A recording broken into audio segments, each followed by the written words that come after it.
Demi bisa berangkat haji, Pak Rohim serahkan anaknya ke siluman laut. Ia pulang dengan gelar haji, tapi anaknya tak pernah kembali. Dan saat suara ombak memanggil namanya di tengah malam, perjanjian itu belum selesai. Assalamualaikum warahmatullahi wabarakatuh. Selamat datang di channel Sahur Malam, sajian horor tengah malam. Sebelum kita lanjut ke ceritanya, jangan lupa support channel ini dengan cara klik tombol subscribe, like, share, dan jika kalian ingin berbagi cerita horor, kalian boleh langsung komen di bawah ya. Terima kasih.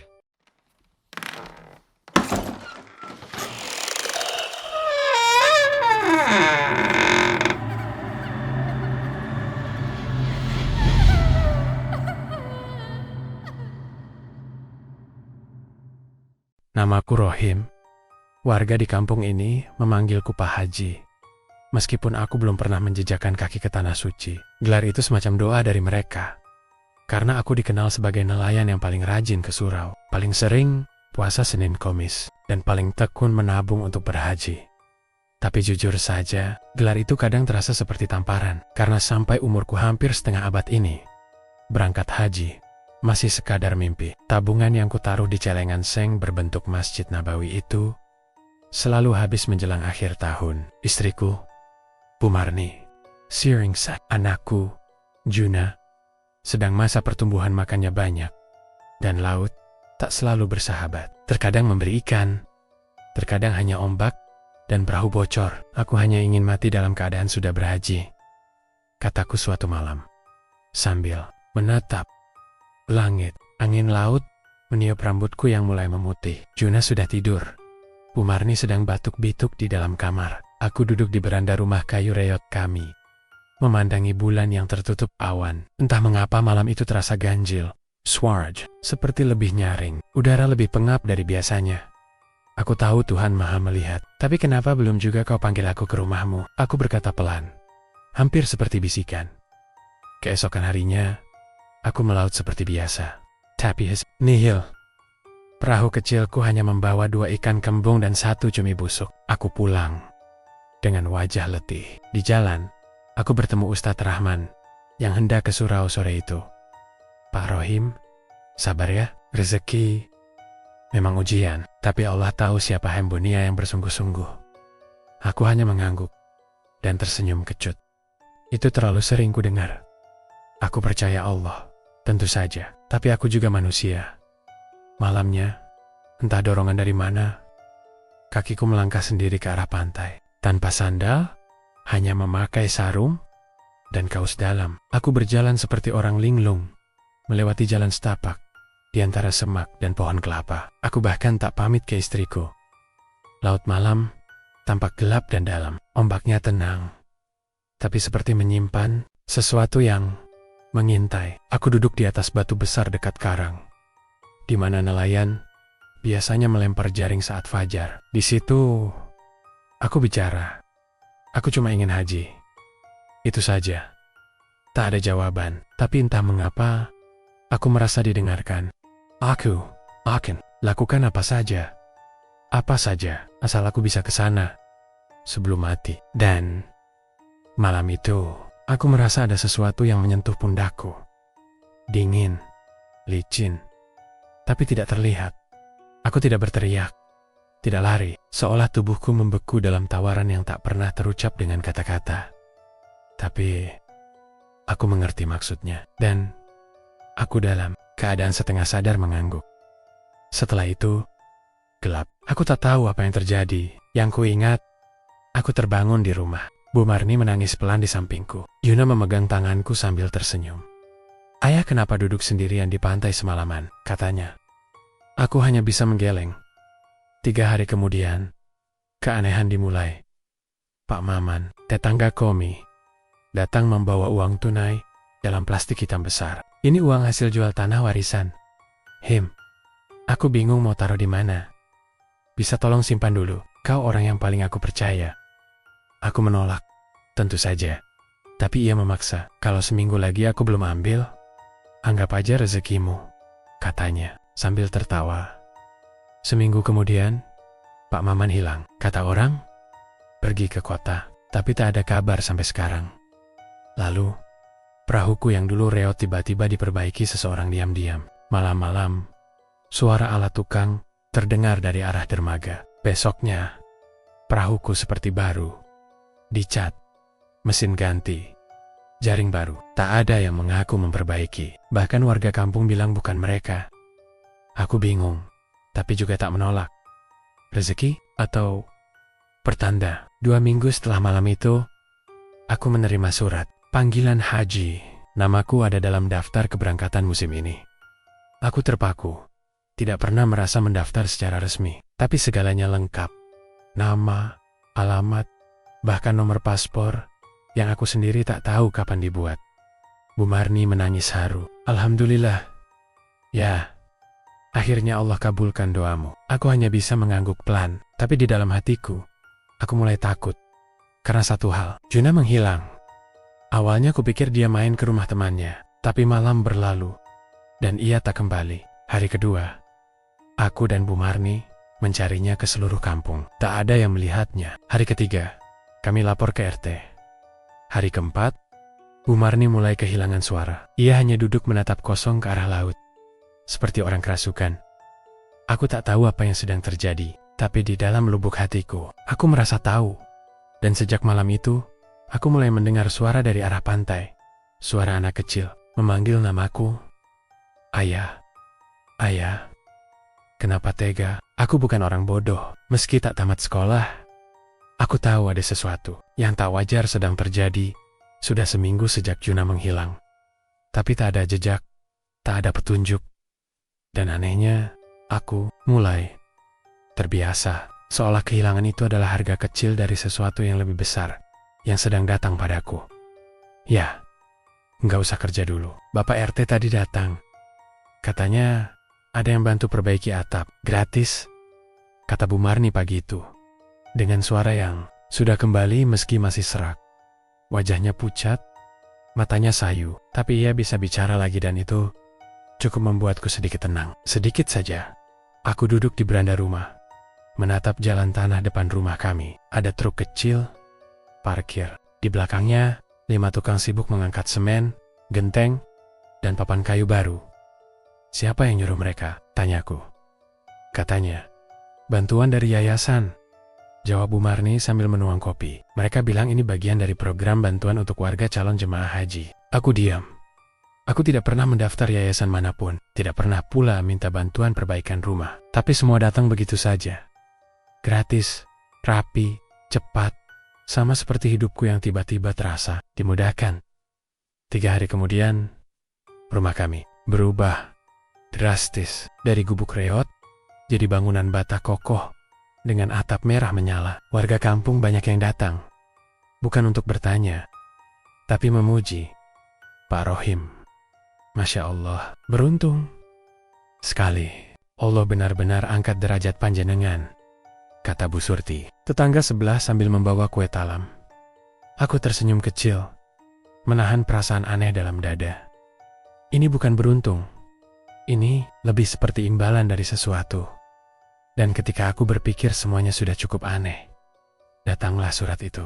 Kertas berwarna emas, distempel resmi Kemenak. Aku resmi terdaftar sebagai calon jemaah haji kloter pertama tahun ini. Dan biaya sudah lunas. Uang dari mana ini ya? Tanya Bu Marni dengan mata berkaca-kaca. Aku tidak bisa menjawab. Aku bahkan tidak tahu bagaimana semua ini terjadi. Malam harinya, saat aku duduk di kamar Juna yang kosong, suara itu terdengar lagi. Suara ombak. Bukan. Lebih pelan. Lebih tajam. Seperti suara anak kecil yang sedang berbisik tepat di belakang telingaku. AYAH ... Jangan pura-pura nggak dengar. Aku menoleh cepat. Tak ada siapa-siapa, tapi aroma asin dan amis menyengat tiba-tiba. Angin bertiup dari jendela terbuka, membawa suara laut dari kejauhan. Juna, suaraku lirih. Gemetar. Tak ada jawaban. Hanya suara tangisan kecil yang samar seolah berasal dari dalam lemari kayu. Hari-hari berikutnya, tubuhku sehat. Kesehatanku bahkan lebih baik dari biasanya. Aku sanggup mengangkat jaring sendirian, makan lebih lahap, dan yang paling aneh, hasil tangkapan lautku melimpah. Perahuku yang dulu bocor dan tua, seperti berubah jadi mesin penghasil uang. Ikan besar masuk ke jaring seperti sengaja menunggu dijemput. Nelayan lain mulai iri. Pak Rohim? Perahunya disembah. Kerangnya, canda Pak Edi suatu pagi. Aku cuma tertawa kecil, tapi dalam hati, aku bertanya-tanya, apa yang sebenarnya sedang kutunggangi? Tepat seminggu sebelum keberangkatan hajiku, seorang anak kecil datang ke rumah saat maghrib. Ia berdiri di depan pagar rumah, sendirian. Pakaian sekolah dasar, rambut, basah, kakinya telanjang. Aku memanggil, "Nak, cari siapa?" Anak itu menatapku. Lama, matanya seperti mata Juna. Tapi wajahnya terlalu asing, terlalu pucat, kulitnya kebiruan. Dan setiap tetes air yang menetes dari tubuhnya ke tanah, meninggalkan jejak asap tipis. Aku keluar rumah, tapi anak itu menghilang seketika. Tak ada suara langkah, tak ada bayangan. Yang tersisa hanya sepotong kertas lusuh di tanah. Tulisan tangan Juna. Ayah sudah janji, malam itu aku tidak bisa tidur. Bu Marni mulai bicara aneh. Dalam tidurnya, suaranya berat, bukan suaranya sendiri. Tumbalnya palsu. Kau kira bisa menipu laut? Kau kira bisa membeli surga dengan darah yang bukan milikmu? Aku mengguncang tubuhnya. Marni, bangun. Astagfirullah, ia terbangun dengan peluh dingin. Ya, aku mimpi Juna. Dia menangis. Dia bilang, dia dibawa ke karang dalam, gelap, dingin. Aku tak bisa lagi menahan air mata. Aku tahu, malam itu adalah peringatan. Esok harinya, aku pergi ke pantai seorang diri. Berdiri di atas karang, di tempat yang sama. Saat aku mengucapkan janji itu dulu. Aku sudah lakukan semua. Kenapa kau masih ganggu aku? Teriakku. Tak ada suara, hanya angin dan ombak. Tapi tiba dari keyohan, air laut menggulung lebih tinggi dari biasanya. Ombak memecah keras ke batu karang. Dan dari busa putih itu, sesosok bayangan anak kecil, berdiri basah, pucat, dan matanya merah menyala. Juna, dan di belakangnya, sesuatu yang jauh lebih besar, lebih kelam, muncul perlahan dari kedalaman laut. Dan malam itu, aku sadar, perjanjianku belum selesai. Dan laut belum puas. Sudah 3 minggu sejak Juna menghilang. Warga kampung mulai bertanya tanya. Beberapa mulai berbisik-bisik di belakangku. Menyebut-nyebut namanya dengan nada curiga. Tapi aku tetap tegar. Di luar meski di dalam, jiwaku runtuh pelan-pelan. Ayah, Yuna kemana? Itu pertanyaan yang terus-menerus ditanyakan oleh diriku sendiri. Aku bisa berdalih pada warga katanya merantau. Katanya ikut temannya ke kota. Katanya ke rumah saudara jauh lah. Tapi dalam hati, aku tahu dia tidak pergi. Dia ditelan. Bukan oleh waktu, bukan oleh dunia, tapi oleh sesuatu yang kuajak. Bicara malam itu di pantai. Sesuatu yang mengaku bisa memberiku jalan ke tanah suci. Dengan harga yang tak pernah benar-benar kupahami. Hari itu aku mencoba mencari ke tempat yang dulu sering ia kunjungi. Masjid kampung, warung Bu Iyah, rumah teman-temannya. Tidak ada yang melihat Yuna sejak hari ia menghilang. Pak RT bahkan mulai memintaku untuk membuat laporan ke polisi. Tapi aku menolak. Aku takut jika polisi turun tangan, semuanya akan terbongkar. Dan bukan hanya diriku yang hancur tapi juga Bu Marni. Ia sudah cukup menderita. Juna pasti pulang, Pak, ucapnya sambil memeluk bantal bekas Juna, sambil menangis dalam diam. Malam itu aku tertidur di depan kamar Juna. Entah pukul berapa, tubuhku seperti digerakkan oleh sesuatu. Aku bangun dan membuka pintu kamar itu pelan-pelan. Aroma amis menyengat, seperti ikan busuk yang tersimpan terlalu lama. Lampu redup, tapi cukup untuk kulihat sesuatu berdiri di pojok ruangan. Sosok kecil, diam, kepalanya tertunduk, rambutnya basah menetes nets ke lantai. Aku ingin lari, tapi tubuhku kaku. Nafasku tercekat, keringat dingin membasahi pelipis. Lalu perlahan, sosok itu mendongak. Wajah Juna, tapi matanya hitam sepenuhnya. Kulitnya pucat, kebiruan, dan pecah-pecah penuh darah. Kenapa ayah pilih aku? Suaranya seperti ditarik dari dasar laut Parau. Bergelembung, memekakan telinga. Kenapa bukan ayah saja? Katanya lagi. Aku menjerit sekuat tenaga, dan seketika itu sosok itu menghilang lenyap seperti buih. Besok paginya, Aku berpura-pura tenang, tapi tubuhku gemetar terus-menerus. Aku duduk di beranda, menatap laut. Di kejauhan, ombak memecah perlahan. Aku sadar, malam itu bukan mimpi, itu peringatan. Dan peringatan berikutnya datang. Tak lama setelah itu, Bu Marni tiba-tiba jatuh, pingsan di dapur. Kupapah tubuhnya ke kamar.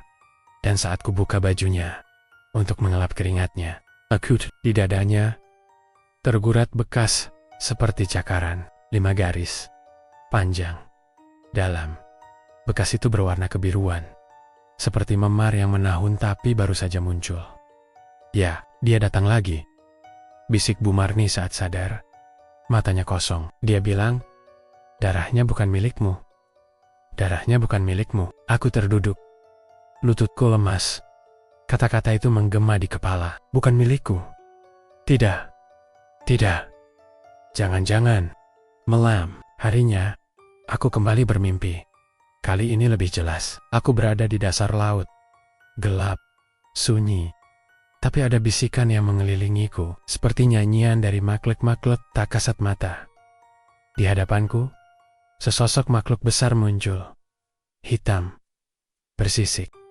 Matanya merah. Mulutnya dipenuhi gigi ikan yang tajam berlapis-lapis. Perjanjian harus ditepati, katanya. Aku sudah menyerahkan Juna, jawabku. Makhluk itu tertawa.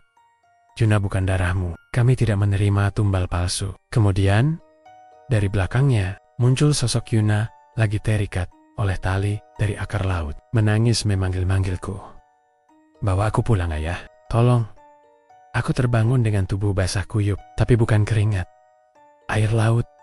Kakiku berpasir dan di bawah kasurku, ada kerang laut masih hidup. Dan satu sisik ikan besar yang berdenyut. Hari berikutnya, aku tak ke laut, tak juga ke surau. Aku hanya duduk di ruang tengah, termenung. Satu pertanyaan menghantui. Apa benar Juna bukan anakku? Lalu aku ingat satu hal Bu Marni. Waktu Juna lahir dulu, aku memang sedang melaut jauh. 3 bulan lamanya aku tak pulang.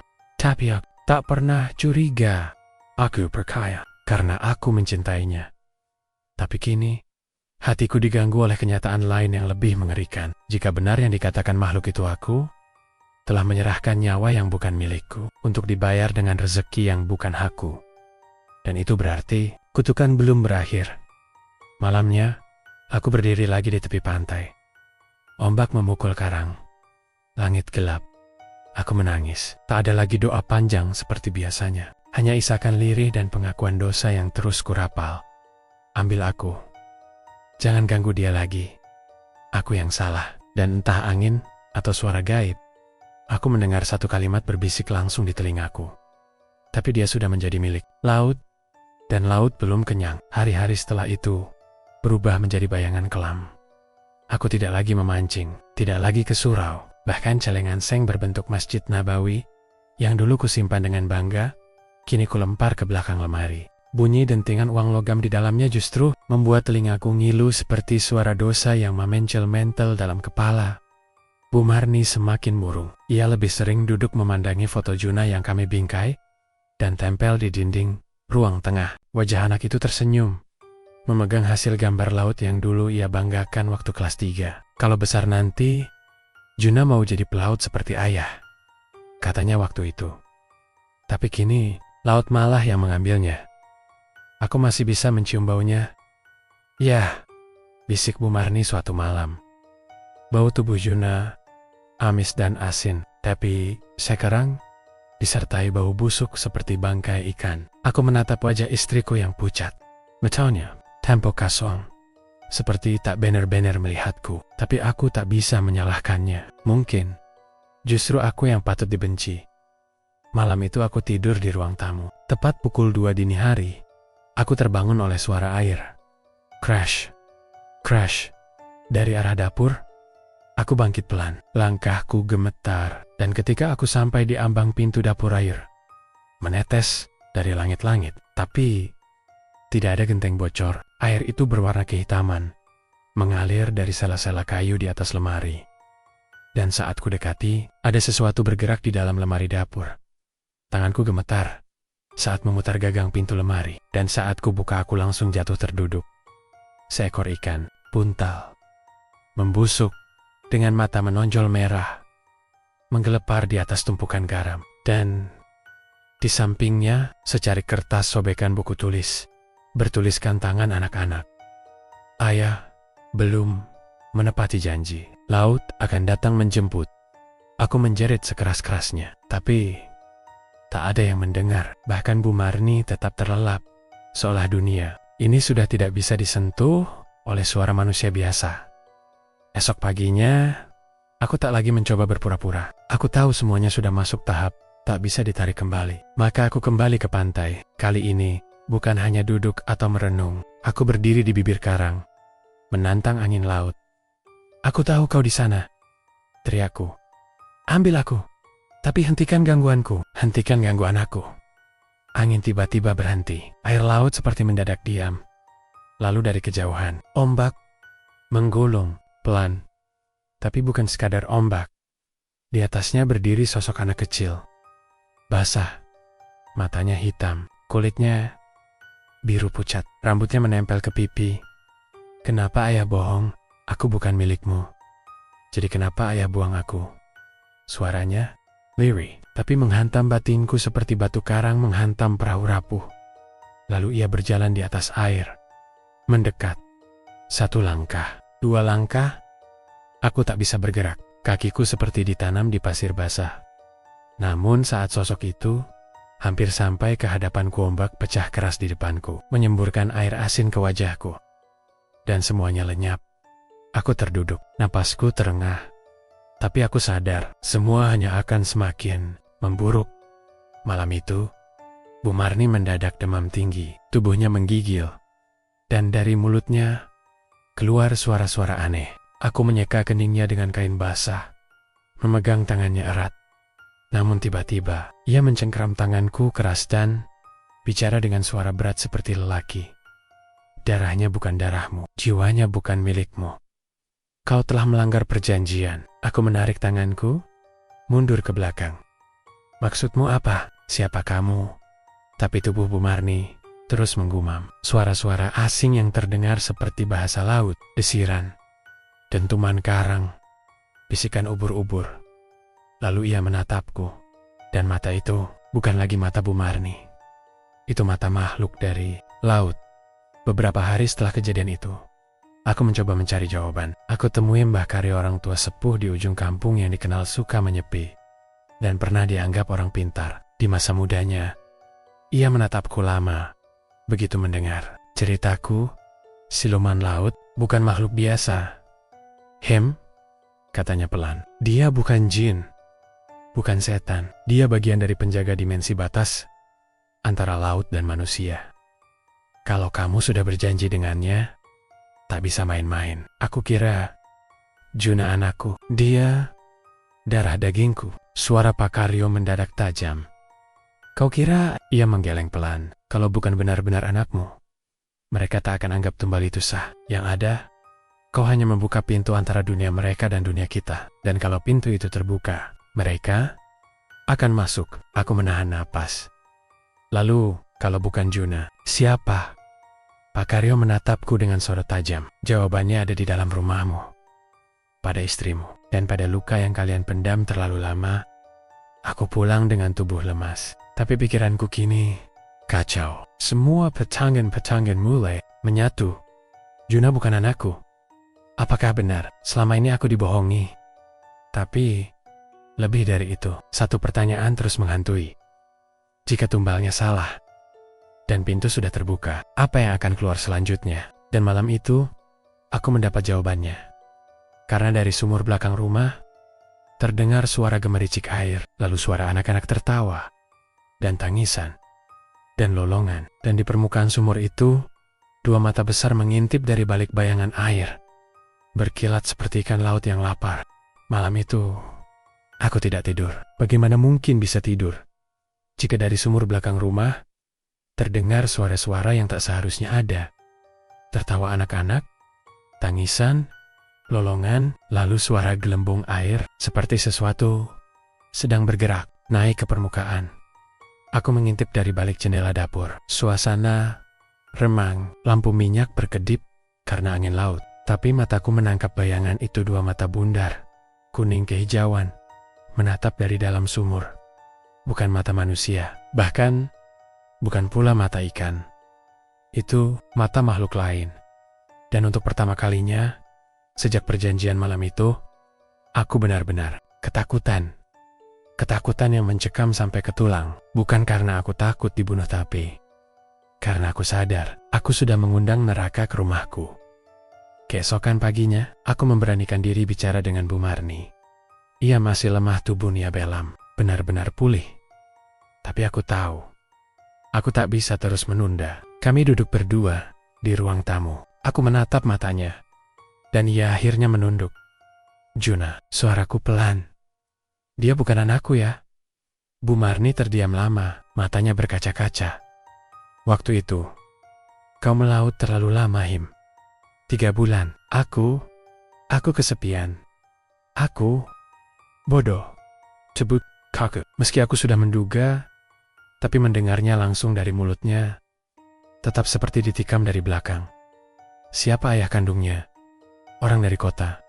Tukang bangunan. Aku tak tahu namanya. Setelah selesai renovasi musala, dia pergi. Aku mengangguk pelan. Napasku cesak. Tapi semua mulai masuk akal. Juna, bukan anakku. Dan perjanjian malam itu, saat aku serahkan darahku kepada laut yang kuanggap darah dagingku. Bukan. Itu sebabnya siluman laut menolak tumbal itu. Itu sebabnya kutukan ini belum berhenti. Kalau begitu, aku berdiri dengan tubuh gemetar. Aku yang harusnya menggantikan. Aku yang harusnya pergi. Bu Marni memelukku dari belakang. Jangan. Ya, jangan. Aku yang salah. Tapi sudah terlambat. Aku sudah menyeberangi batas yang seharusnya tak kulewati. Dan Lot tak pernah melupakan janjinya. Beberapa malam setelah pengakuan itu, aku bermimpi buruk lagi. Kali ini aku tidak hanya melihat Juna, tapi juga makhluk itu dalam wujud aslinya. Ia muncul dari karang dalam. Tubuhnya menjulang tinggi. Setengah manusia, setengah ikan.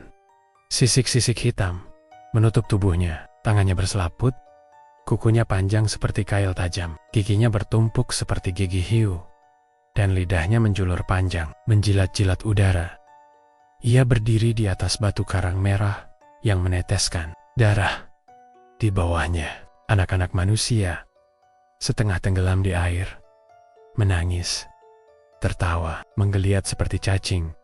Salah satunya Yuna, dan satu lagi, seorang anak lelaki yang belum pernah kulihat. Wajahnya mirip aku, sangat mirip. Makhluk itu menunjuk anak itu dan berkata, "Yang ini, darahmu yang asli. Dia sudah jadi milikku sejak dalam kandungan. Kau hanya tinggal menunggu waktunya." Aku terbangun dengan tubuh menggigil, dan saat ku buka mata kakiku terendam air. Seluruh lantai rumah tergenang air asin. Dan di setiap sudutnya, penuh kerang dan rumput laut. Hari itu juga, aku menemui Mbah Karyo lagi. Aku harus tahu segalanya. Lelaki tua itu menyambutku dengan wajah muram. Aku sudah bilang, Him, perjanjian gaib bukan sekadar ucapan. Itu ikatan antar dimensi. Kau mengorbankan yang salah, maka pintu sudah terbuka, dan mereka datang menagih. Lalu, siapa anak kandungku yang sebenarnya? Tanyaku, yang belum kau kenal. Tapi siluman laut tahu. Ia sudah dibesarkan oleh dunia mereka sebentar lagi. Dia akan kembali, bukan sebagai manusia, tapi sebagai penerus pesugihan. Tubuhku lemas. Mataku berkaca-kaca. Kalau begitu, aku harus mengakhiri semuanya. Mbah Karyo menatapku tajam. Kau bisa, dengan satu syarat. Pergi ke karang tempat kau berjanji. Hadapi dia. Tapi ingat, kalau kau ingin membayar tumbal yang benar, kau sendiri harus menjadi tumbal. Aku mengangguk pelan. Aku sayap. Malam itu, aku menulis surat pendek dan menyelipkannya di bawah bantal Bu Marni. Maafkan aku. Aku yang membawa bencana ini, tapi aku juga yang harus mengakhirinya. Dirimu. Kalau Juna masih bisa kembali, selamatkan dia. Lalu, aku berjalan ke pantai, tidak membawa apapun, kecuali tubuhku dan tekad yang hampir habis. Angin laut kencang, ombak ganas. Tapi aku tidak gentar. Aku sudah kehilangan cukup banyak untuk takut. Aku berdiri di atas batu karang itu lagi. Di tempat segalanya dimulai. Ambil aku, teriakku. Ambil aku sekarang juga. Tapi lepaskan mereka. Dan dari kegelapan laut, ombak besar datang menyapu. Dan dari dalamnya, makhluk itu muncul lagi lebih besar. Lebih nyata. Lebih menyeramkan. Dan kali ini, ia membawa 2 anak, Juna dan anak lain. Anak kandungku yang belum pernah aku peluk. Ombak mengamuk. Langit malam seperti ambruk. Petir menyambar tanpa suara, hanya cahaya putih menyayat gelap.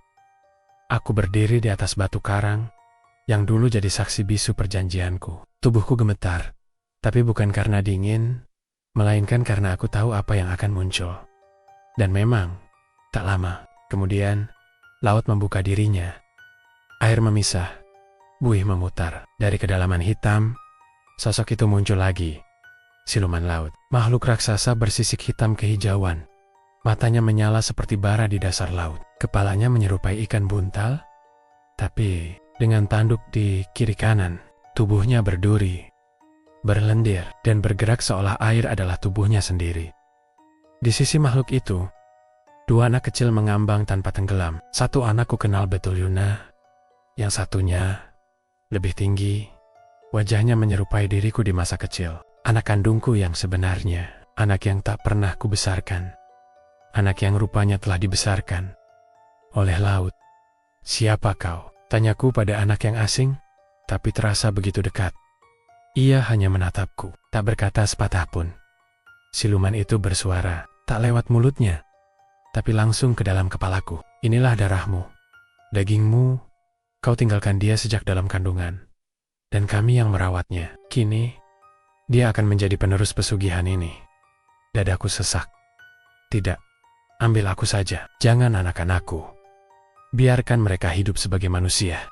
Suleiman tertawa. Suaranya menggema, membuat air laut mendidih. Kau pikir perjanjian bisa dibatalkan hanya dengan nyawa? Tidak, Rohim. Kami sudah punya warisanmu. Dan satu lagi, yang kau kira anakmu bukan hanya tidak sah sebagai tumbal, tapi sudah menjadi jembatan kami ke dunia manusia. Aku mundur selangkah, nafasku tercekat. Juna, kau yang membuka gerbang itu? Mata Juna menatapku sendu. Ia membuka mulutnya, air keluar dari paru-parunya, seolah tubuhnya sudah lama tak mengenal udara. Bukan aku, ya, tapi ayah yang membuka gerbang itu. Waktu ayah serahkan aku tanpa bertanya, siapa aku sebenarnya? Suaranya lemah, penuh luka, tapi matanya tidak lagi menyalahkan. Justru meminta maaf. Aku cuma mau ayah pergi haji. Aku dengar ayah doa terus. Aku ingin bantu, tapi caranya salah. Tangisku pecah, lututku lemas. Maafkan ayah. Nak, maaf. Tapi siluman sudah mendekat. Ia mengangkat tangan raksasanya. Dan dari dasar laut, muncul ratusan tangan kecil, tangan-tangan anak-anak yang dulu menjadi tumbal. Semua menangis, menjerit, memanggil orang tua mereka yang dulu mengorbankan mereka demi kekayaan, demi kekuasaan Demenak Haji. Jangan biarkan dia di bawah, teriakku, menatap anakku yang asli. Aku yang mulai ini, biar aku yang mengakhiri. Siluman mendekat, nafasnya amis, panas, dan membuat tubuhku menggigil hebat. Aku menutup mata, membuka tangan, menyerahkan diri. Ambil aku, tapi biarkan mereka kembali. Namun saat aku bersiap menyerahkan nyawa, anak itu anak yang belum pernah kupeluk seumur hidup berjalan ke arahku. Bukan menyeberangi air, tapi seolah berjalan di atasnya.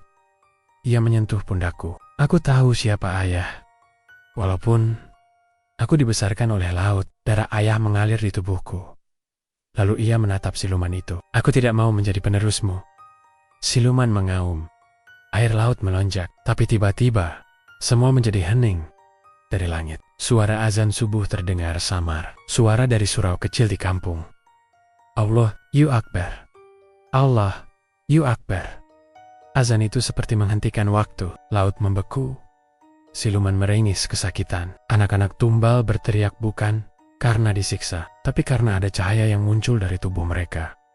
Dan di antara cahaya itu, sosok Yuna berdiri, bersinar, tersenyum, Wajahnya kembali seperti semula. "Ayah, pulanglah. Aku akan jaga yang ini," katanya menunjuk adik tirinya. Lalu, semuanya lenyap. Laut kembali tenang. Karang tak lagi memerah. Dan aku terduduk di atas pasir basah. Dengan mata sembab dan hati yang kosong. Aku pulang saat matahari mulai naik. Di halaman rumah, Bu Marni berdiri menunggu, memeluk tubuh anak kecil anak, kandungku yang sebenarnya. Ia basah, pucat, tapi hidup. Dan entah bagaimana, ia sudah ada di sana, seolah telah dikembalikan dari perut laut, dari dunia yang gelap itu. "Kau, selamat," ia mengangguk pelan. Juna menyuruhku pulang. Tapi meski semuanya tampak tenang, aku tahu, ini belum akhir. Laut tidak pernah sepenuhnya menutup pintunya.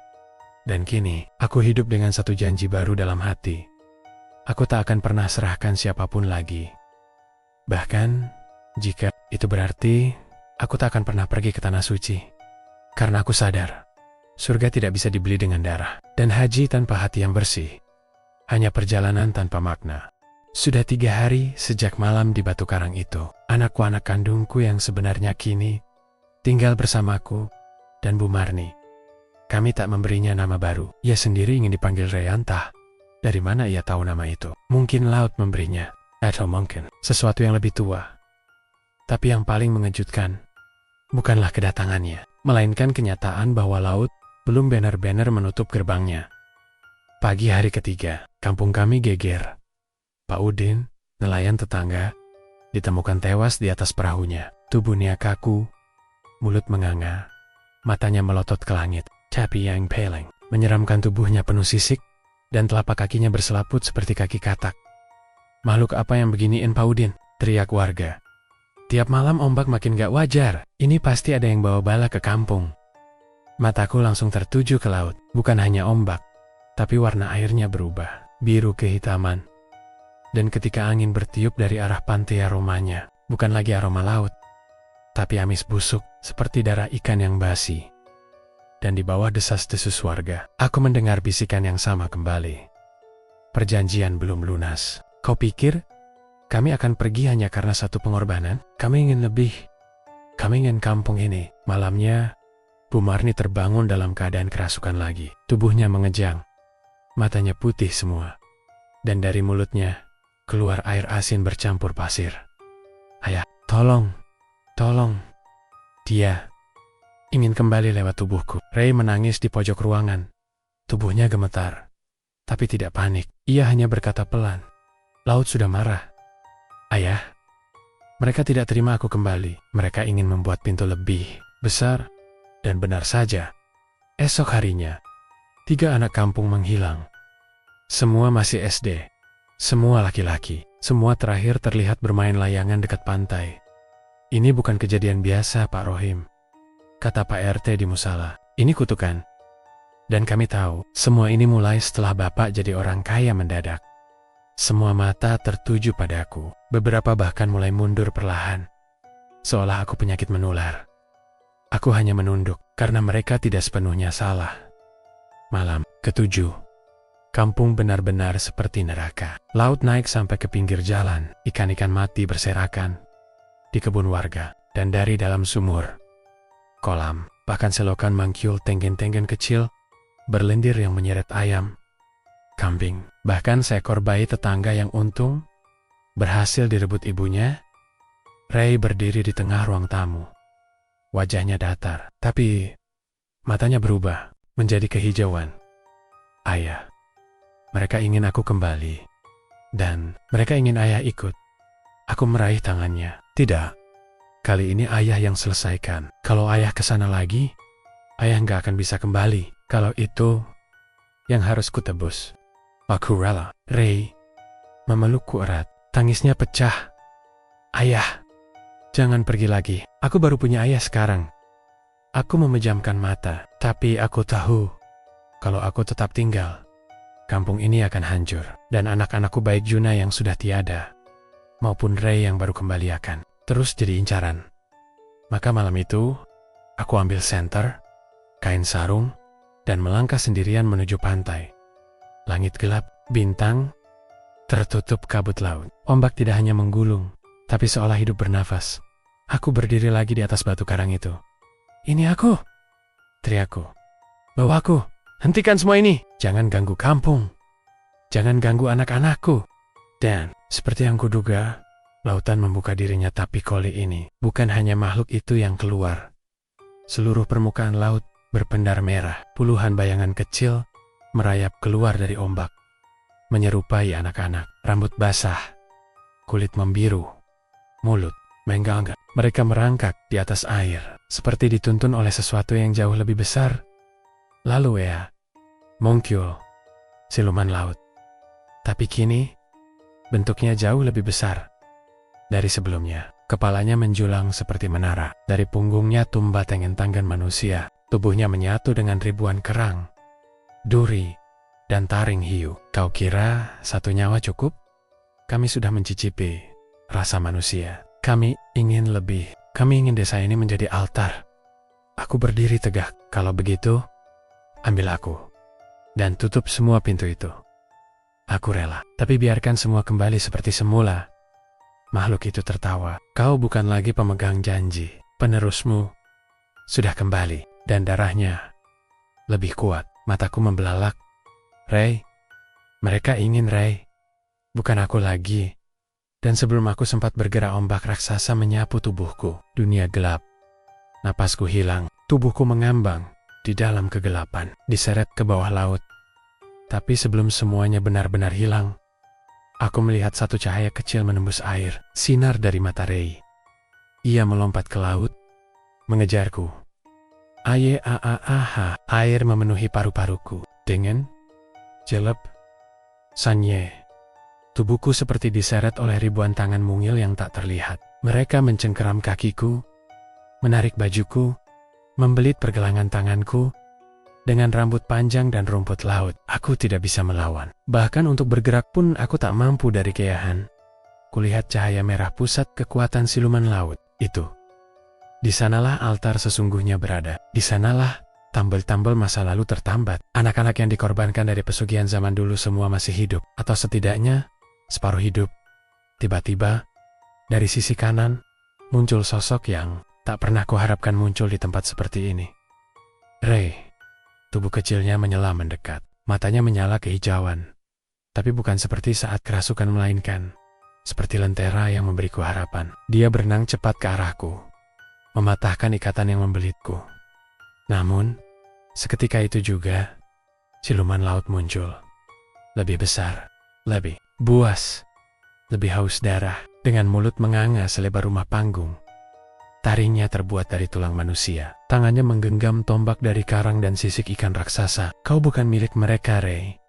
Kau milikku. Aku yang memberimu makan, napas, kekuatan. Kau adalah penerusku. Dan malam ini, kau akan menggantikan ayahmu. Ray menatapku, wajahnya tegas. Tidak. Aku memilih jalan sendiri. Siluman itu meraung. Suara raungannya memecahkan air laut. Menggetarkan seluruh dasar lautan. Anak-anak tumbal menjerit, menangis. Beberapa mencoba kabur, tapi tangan-tangan siluman menahan mereka. Lari, Ray, teriakku. Meski nafasku tinggal sedikit, tapi Ray malah mendekat ke altar batu merah. Ia mengangkat tangannya dan dari tubuhnya keluar cahaya putih bersih. Cahaya itu mengalir ke dalam batu, menembus karang, dan memecah lantai laut. Siluman meraung makin keras.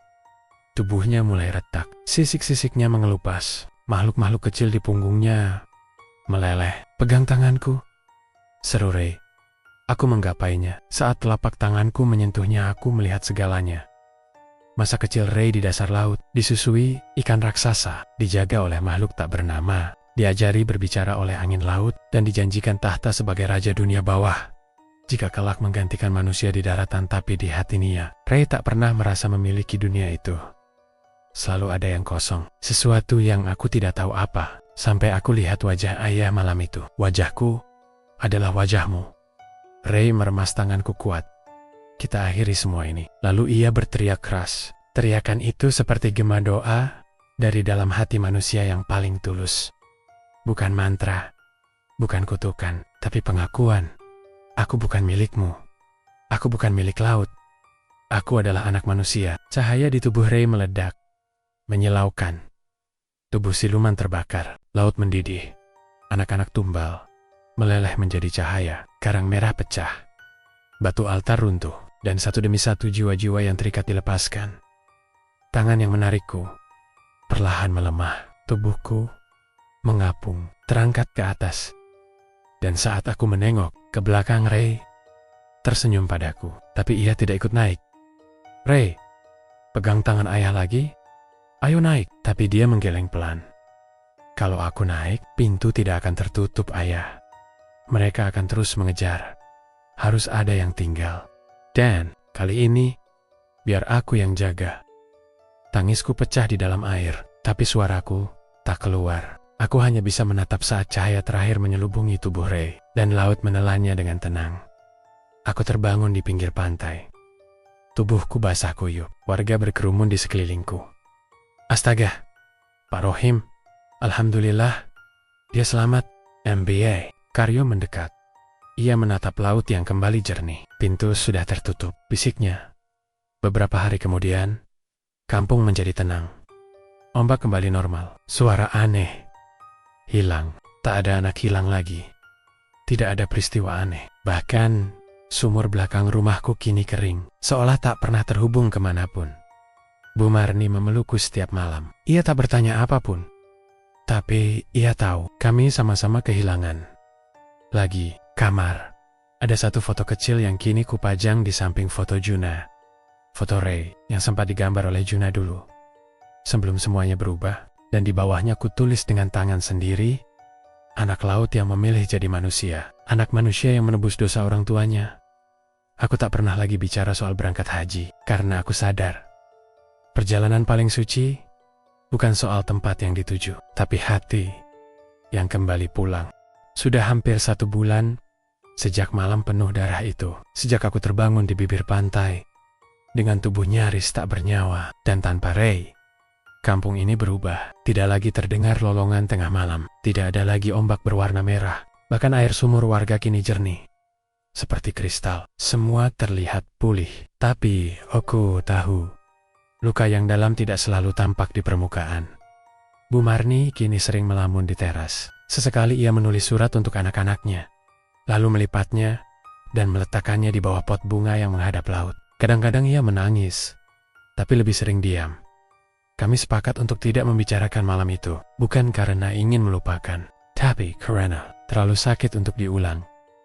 Aku kembali ke pekerjaan lamaku, melaut, tapi tidak lagi dengan perahu besar dan alat modern. Aku kembali menggunakan jaring tua dan perahu kayu kecil seperti dulu.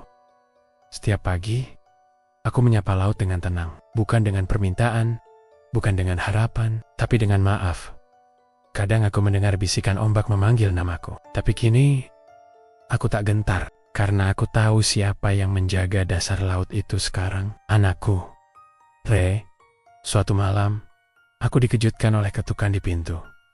Seorang anak laki-laki berdiri di depan rumah. Bajunya kumal, rambutnya awat wuten, dan mata bulatnya menatapku tanpa berkedip. Ada apa, nak? Ayah Rohim. Iya, anak itu membuka mulutnya pelan. Namaku Raka. Sering mimpi aneh. Dalam mimpi itu, ada anak laki-laki mirip aku. Dia tinggal di dalam laut. Dia bilang, aku harus temui ayah Rohim. Tubuhku menegang. Apa yang dia bilang tentang aku? Anak itu mengangkat tangannya dan membuka telapak kirinya. Ada luka kecil berbentuk seperti sisik ikan dan samar-samar. Lambang yang pernah kulihat di altar batu karang ada di sana. Dia bilang, aku harus jaga pintu itu. Kalau suatu saat ada yang coba buka lagi, tubuhku lemas. Aku memeluk anak itu, tak tahu harus berkata apa. Apakah laut telah memilih penjaga baru? Atau apakah Ray mengirim penanda agar dunia ini tetap waspada? Malam itu, aku berdiri di bibir pantai lagi, menatap ombak yang tenang. Dan untuk pertama kalinya setelah sekian lama, aku tersenyum.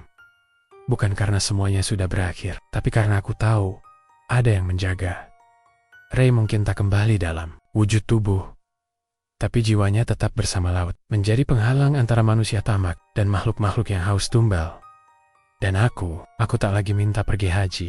Tapi setiap kali aku mengangkat tangan di atas perahu kecilku, setiap kali aku menatap langit dari tengah laut yang hening, aku tahu Tuhan mendengarku.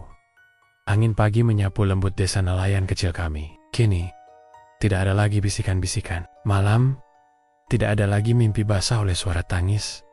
Tidak ada ombak berdarah, hanya suara camar, kayuhan perahu, dan suara azan subuh yang kembali mengalun tenang. Namun, ketenangan ini tak pernah bener-bener tanpa bayang. Di langit-langit rumah, kadang masih terdengar bunyi tetesan air padahal tidak ada hujan. Di sumur belakang, suara cekikikan anak-anak kadang muncul, lalu hilang begitu saja. Tapi kami tak lagi takut. Kami tahu, itu bukan gangguan, melainkan peringatan. Raka, bocah misterius yang datang malam itu, kini tinggal bersama kami. Iya, piatu.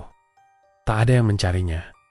Dan entah bagaimana, ia merasa nyaman tinggal di rumah ini. Setiap malam, sebelum tidur, ia selalu bertanya, "Ayah Rohim, apakah aku akan jadi seperti Ray?" Dan aku selalu menjawab dengan lembut, "Tidak, nak. Ray sudah menutup pintu itu. Kau hanya dijadikan penjaga, bukan korban." Kedai tidurnya, ia menyebut nama-nama yang tidak kukenal. Sumini, Barok, Ujang, Aminah. Nama-nama yang terdengar seperti anak-anak masa lalu. Anak-anak yang dulu jadi tumbal. Mungkin mereka datang dalam mimpinya, menitipkan pesan. Atau mungkin mereka hanya ingin dikenang. Bu Marni kini aktif di pengajian ibu-ibu kampung. Ia rajin mengajar anak-anak mengaji di surau. Tak ada yang tahu apa yang sebenarnya terjadi pada keluarga kami. Di mata warga, aku hanyalah Pak Rohim, nelayan sederhana yang sempat kaya, lalu kembali miskin. Dan memang itu kenyataannya. Aku sudah menjual perahu besar, rumah batu yang dulu dibangun dari hasil pesugihan. Aku kembali ke rumah kayu tua yang dulu kami tinggali tempat Yuna tumbuh. Tempat tawa dulu masih jujur. Dan tempat aku bisa merasa jadi manusia biasa. Hari itu, aku duduk di tepi perahu sambil menjahit jaring. Raka duduk di sampingku, menggambar. Di pasir, ia menggambar sosok anak laki-laki berdiri di antara ombak dan cahaya. "Itu siapa?" tanyaku. "Ray," jawabnya mantap. Lalu ia menambahkan gambar kecil lainnya anak-anak lain yang tersenyum di belakang Ray. Mereka semua sudah, "Tenang ayah." Tapi katanya, masih ada satu pintu lagi. Di laut lain, di desa lain. Ia menatapku. Aku hanya tersenyum. "Kalau begitu, jaga yang di sini baik-baik. Biar orang lain jaga sisanya." Raka mengangguk. Dan entah mengapa, saat aku menatap wajahnya, aku merasa seperti menatap masa depan yang tidak sempurna. Tapi jujur, tidak kaya, tapi damai. Sore itu, saat langit mulai jingga dan laut tenang seperti kolam kaca, aku mendongak ke langit dan mengangkat kedua tangan. Aku tak lagi meminta bisa berangkat haji. Aku tak lagi menangis karena gagal memenuhi impian duniawi. Yang kupanjatkan hanya satu. Ya Allah, jangan jadikan aku manusia yang mengorbankan orang lain demi surga. Tapi jadikan aku orang yang rela masuk neraka, asal tak satu pun anak harus menjerit karena dosa orang tuanya. Aku tahu, doaku kali ini pasti sampai. Karena yang menjaganya bukan hanya langit, tapi juga dasar laut. Dan di sanalah anakku berdiri, menatap dari kejauhan, menjaga batas antara dunia dan kekuasaan yang tak semestinya disentuh. Namanya Ray, dan warisannya adalah pengingat bahwa tidak semua pintu layak dibuka. Gimana menurut kalian cerita barusan? Apa kalian percaya kejadian kayak gitu bisa beneran terjadi? Atau jangan-jangan kalian pernah ngalamin hal yang mirip? Coba tulis di kolom komentar ya. Aku penasaran banget sama pendapat kalian. Dan jangan lupa klik tombol subscribe biar kalian gak ketinggalan cerita-cerita seram dan penuh drama lainnya. Karena setiap malam akan ada cerita yang bikin bulu kudukmu berdiri. Sampai jumpa di video selanjutnya. Stay safe, stay waras, dan jangan lupa selalu waspada. Terima kasih. Wassalamualaikum warahmatullahi wabarakatuh.